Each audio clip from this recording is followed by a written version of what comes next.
let's talk about Barbenheimer and what it means for cinema for a second, right? It means for me too, because it is my channel, so it's about me. I've been going through little dark times lately. My mental's been good. I've been evaluating who I am as a person, and I always use film to get away from all that, right? That's why Everything Everywhere All at Once impacted me the way it did. It was one of those movies that came out of nowhere. Any chance I get to talk about Everything Everywhere All at Once, I will. But, it just came out of nowhere, and it just really sucked me in, and I forgot what life was for a second, and that is what cinema is for. Barbenheimer is so special for both me and cinema in the sense that this is all just almost word of mouth. These movies could have came out, and no one made anything about it, and they would have just come out on the same day. It would have been a joke. It's happened before, right? Mamma Mia came out the same day as Dark Knight. There wasn't the Dark Mia, or, the Mama Night or something like that. No, Barbenheimer is special. This has been talked about for a year.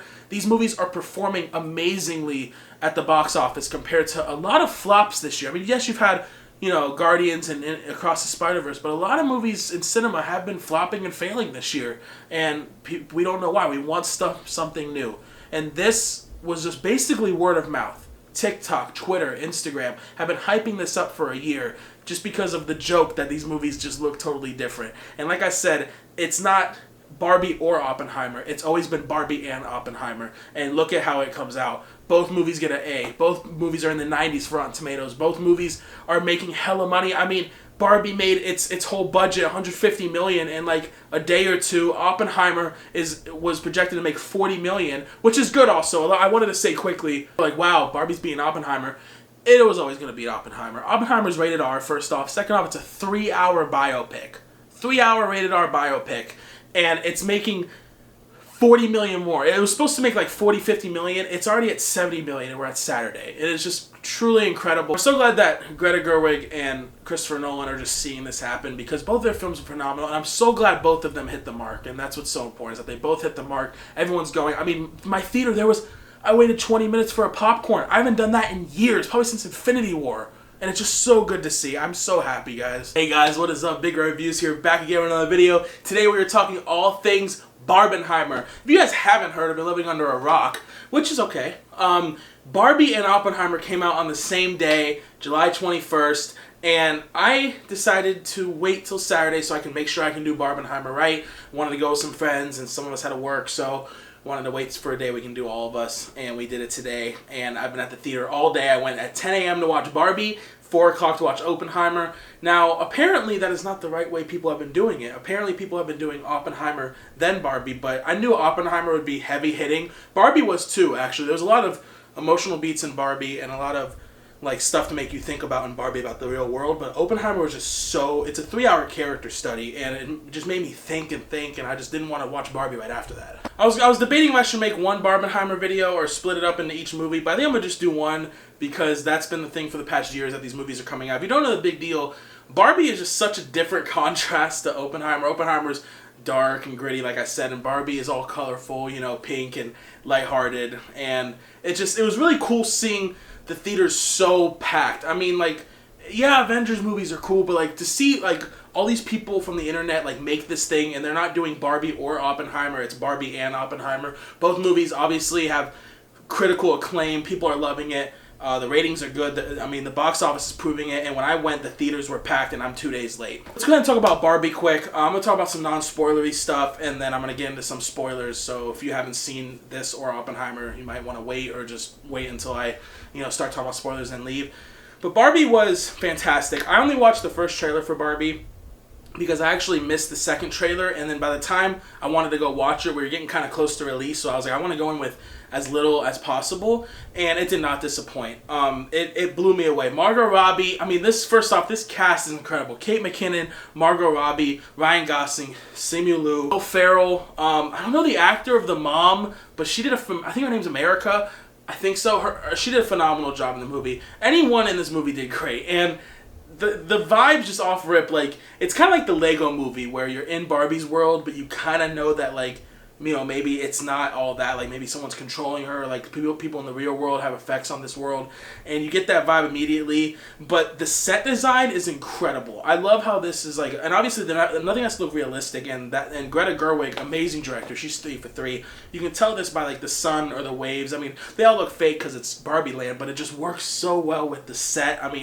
You can tell like all these houses are actually made. They spend a lot of time here. The costume designing is incredible. And I think, I don't know Barbie lore like that, but from what I could tell in some videos I've seen, they've actually, you know, kept it, like, they showed, like, real little Easter eggs in the Barbie history where, like, you wouldn't know about, like, some dog pooping or stuff like that, and it was really great. The comedy in this movie is so strong.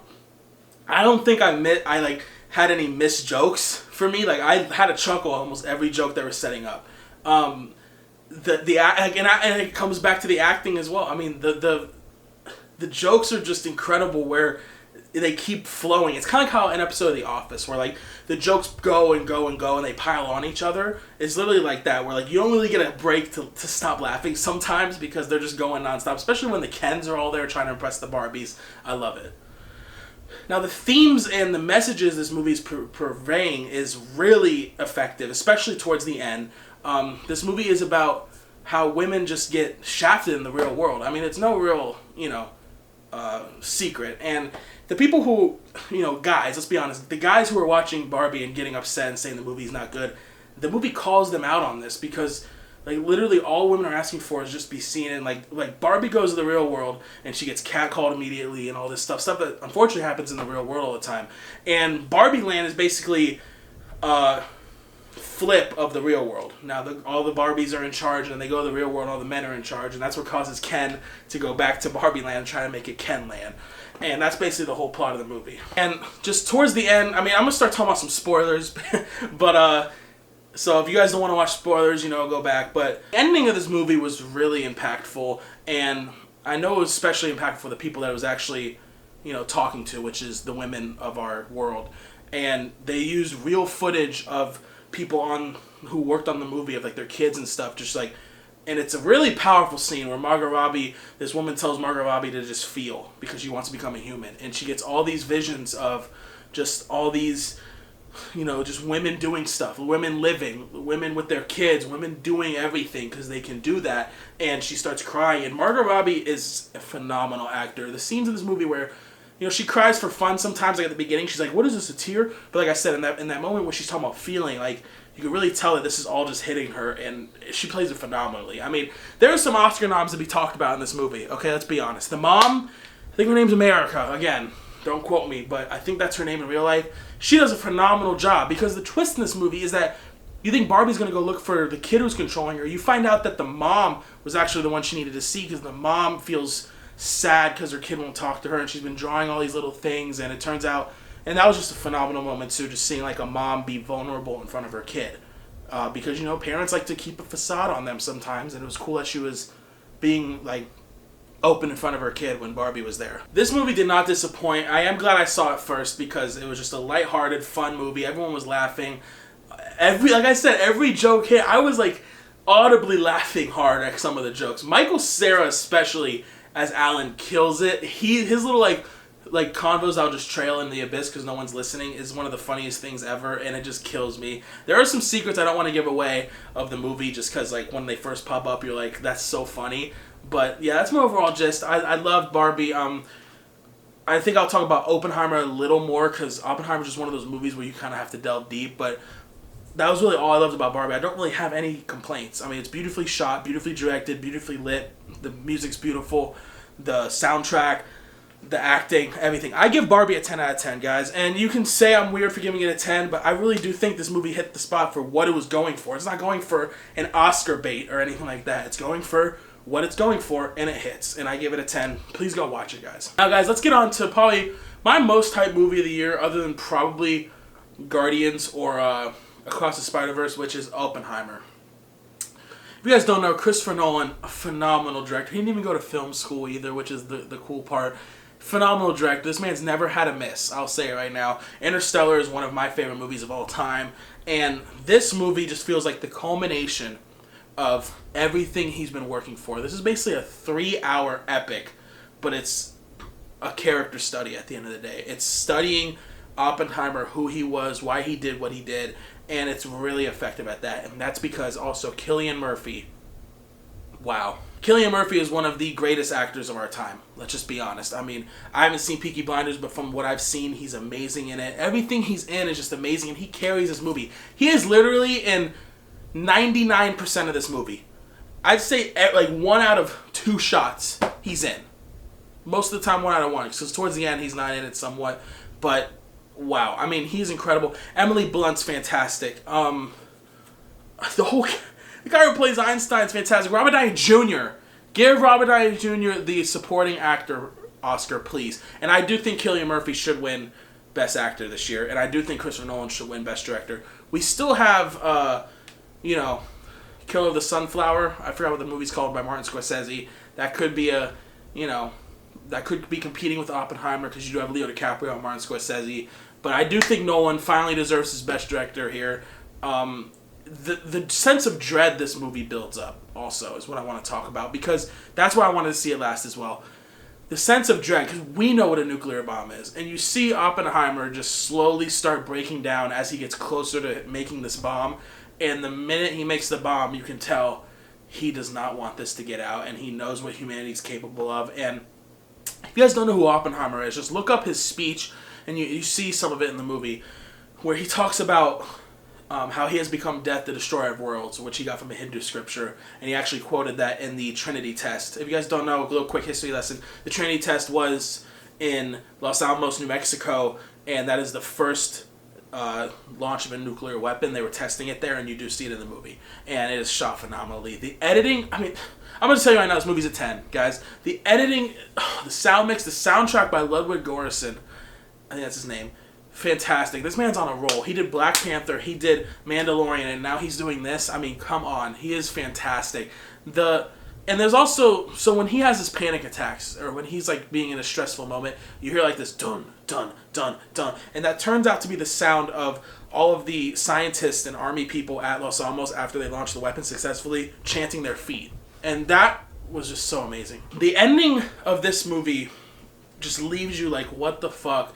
Dead silence from the audience. What it poses as humanity and what came of this and what could still come is just really impactful. And I don't know how much more I can praise this movie. I mean, everything is just amazing. I was blown away. I went in here with high expectations. I was blown away. Like I said, it's a character study. There's a lot of dialogue. The dialogue hits. I mean, there's courtroom scenes that are just so entertaining. And the build-up. When we start getting the whole movie, you're etching. So, like, there's different time periods. There's post, Nagasaki, Hiroshima. There's before. And they end up eventually just colliding into one, which is phenomenal. But the scenes that take place in 1945, you see them etching slowly towards the Trinity test. And it is built so well. I mean, they're talking about, oh, Hitler invades Poland here. They're getting close, and all of a sudden Hitler's dead. So that's how you know, oh, I'm in April of 1945. That means they have like 3 months later the Trinity test. And the build-up. And when you get to this Trinity test sequence, it is one of my probably favorite scenes. I want to say ever, but let's just say in a while right now, because I want to let it stew, because I don't want to be like, oh, but I do think it'll be one of my favorites. I mean, the suspense, the build-up, everyone getting ready, seeing them like lift this nuke up, and then with the hand over the button, just wow. My mouth was gaped. Okay, pause. But Cillian Murphy, I mean, a lot of the times he's just staring into the camera, but he has that talent with his eyes where you could just tell he's fucking losing it, and it is phenomenal. Please go see Oppenheimer. I don't want to talk much about it because I want you to just go in as blind as possible, and I'm going to give Oppenheimer an 11 out of 10. It's phenomenal. I mean, Barbenheimer did not disappoint, guys. Thank you guys so much for watching. As always, I love you guys. More movies coming soon, I hope. We'll talk about it, but I'm glad I got these out of the way. Let me know what you guys thought of each of the movies below and the whole Barbenheimer event as possible. Love you guys. Bye-bye.